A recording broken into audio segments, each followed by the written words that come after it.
Qu'est-ce qui s'abstient? Une abstention. Je vous remercie. Budget 2018 adopté pour le conseil départemental du Haut-Rhin. Ce sont ainsi 741 millions d'euros qui viennent d'être répartis entre les nombreuses missions de l'institution départementale. Il n'aura fallu que quelques minutes pour que le pacte budgétaire soit accepté. Mais ce vote est le résultat de longs mois de travail. Depuis avril, élus et agents départementaux sont sur le pont pour préparer ce budget, voté pour la première fois en décembre. Quelques jours avant le vote, dernière réunion de préparation, on retrouve Lara Million, présidente de la commission des finances du conseil départemental. L'élu du canton de Mulhouse 3 est chef d'orchestre du budget. À charge pour elle que l'ensemble des élus et des services accordent leur violon et jouent la même partition. Tout d'abord, le budget, c'est un acte politique. C'est très important de le savoir. Et c'est surtout une œuvre collective avec l'ensemble des élus, l'ensemble des services et évidemment selon les priorités politiques définies dans la feuille de route de la présidente. Comme ça, on pourra montrer qu'il y a un modèle alsacien, n'est-ce pas ? Mais il faut vraiment qu'on connaisse l'encadrement. Au cœur de cette feuille de route, la volonté que l'institution départementale apporte sa pleine contribution à l'amélioration de la vie quotidienne des Haut-Rhinois et au développement des territoires. Pour y parvenir, le conseil départemental poursuit sa politique d'excellence budgétaire afin de maintenir un haut niveau d'investissement sans hausse d'impôts. Mais pour boucler ce budget, un long travail préparatoire est requis. Donc on commence au mois d'avril. Première proposition des services et des élus, bien sûr. En juin, les services font des estimations de recettes et donc, à partir de ce moment-là, on élabore une lettre de cadrage. Ça veut dire, on dit, on peut faire évoluer les dépenses, sur quelle priorité, attention, on a plus de recettes, on n'a pas assez de recettes, etc. Donc, une lettre de cadrage sur le fonctionnement et sur l'investissement. Ensuite, en juillet et en août, on a les arbitrages budgétaires. C'est là où il y a une centaine d'heures, enfin des centaines d'heures de travail pour analyser chaque ligne avec les élus, avec les services concernés, etc. Pour arriver en début novembre à des orientations budgétaires et ensuite à un vote du budget. D'un côté, on est capable de faire des économies, mais on est capable aussi de conforter. Si les grandes orientations sont politiques, le budget doit servir l'intérêt général. Comme il s'agit d'argent public et qu'il convient que chaque euro dépensé soit un euro utile, chaque ligne de budget est discutée avec les élus des territoires. C'est un vrai processus démocratique et ce n'est pas qu'une parole. C'est-à-dire que on a des commissions, on parle de budget, on a des rendez-vous avec les élus, ensuite il y a des commissions réunies, ensuite il y a des réunions de la commission des finances où nous élaborons ensemble une stratégie et je vous rassure, chaque élu, quand il a envie de dire quelque chose, il le dit, il est là aussi pour défendre son territoire, pour défendre évidemment sa thématique, mais il comprend qu'il faut absolument avoir une vision d'intérêt général bien sûr et une vision globale financière.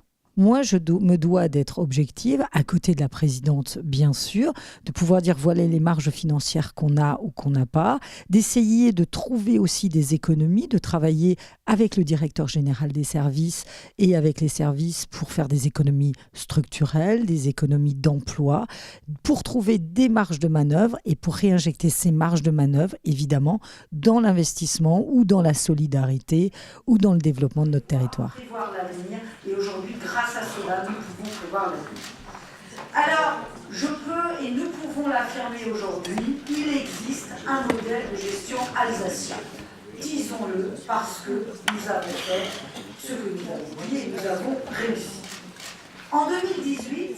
Depuis 2 ans, le conseil départemental réalise un effort important de réduction de ses dépenses. Ainsi, pour l'exercice 2018, 2,5 millions d'euros seront économisés sur ses charges de fonctionnement. Depuis 2015, la dette de l'institution a également été réduite de 104 millions d'euros. Une conduite rigoureuse des comptes publics, un modèle de gestion alsacien. Effectivement, nous avons depuis 2 ans, dans le département du Haut-Rhin, fait des efforts d'économie, notamment d'économie de fonctionnement du département très important, ce qui nous permet aussi aujourd'hui d'avoir une stabilité budgétaire et qui nous permet donc d'entrevoir l'avenir. Aujourd'hui, nous sommes prêts pour les grands défis qui nous attendent, qui sont ceux de l'emploi, qui sont les défis de la jeunesse et qui sont les défis de la solidarité intergénérationnelle dans notre département. Cœur de compétence du conseil départemental, les solidarités. L'institution réaffirme son implication auprès des plus fragiles des Haut-Rhinois. 109 millions d'euros seront ainsi consacrés au RSA, à l'insertion et à l'emploi. 103 millions aux personnes en situation de handicap. 88 pour la famille, la petite enfance et la santé. Et enfin, les seniors se verront consacrer une enveloppe de 79 millions d'euros.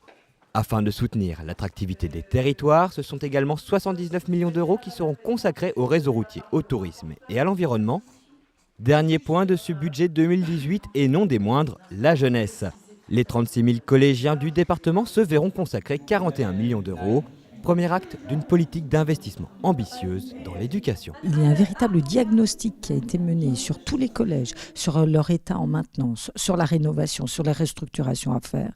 Et nous savons aujourd'hui que pour les 10 prochaines années, eh bien, il y aura 160 millions d'investis que sur la rénovation, restructuration des collèges.